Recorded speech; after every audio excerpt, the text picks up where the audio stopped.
বরিশালের তীব্র শীত ও উত্তরের হিমেল বাতাসে জনজীবন কার্যত স্থবির হয়ে পড়েছে। কনকনে ঠান্ডায় ব্যাহত হচ্ছে স্বাভাবিক কাজকর্ম। সবচেয়ে বেশি দুর্ভোগে পড়েছেন নিম্ন আয়ের শ্রমজীবী মানুষ, যাদের অনেকেই জীবিকার তাগিদে শীত উপেক্ষা করে রাস্তায় নামতে বাধ্য হন। নগরীর বিভিন্ন এলাকায় আগুন জ্বালিয়ে শীতের কষ্ট লাঘবের চেষ্টা করছেন অনেকে। কুয়াশার প্রভাব কিছুটা কমলেও উত্তরের বাতাসে বেড়েছে শীতের তীব্রতা।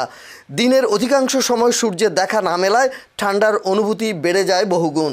আবহাওয়া অফিস বলছে, আগামী কয়েকদিন কিছুটা স্বাভাবিক থাকতে পারে তাপমাত্রা, তবে মৌসুম শেষ না হওয়া পর্যন্ত ঠান্ডায় সতর্ক থাকার পরামর্শ।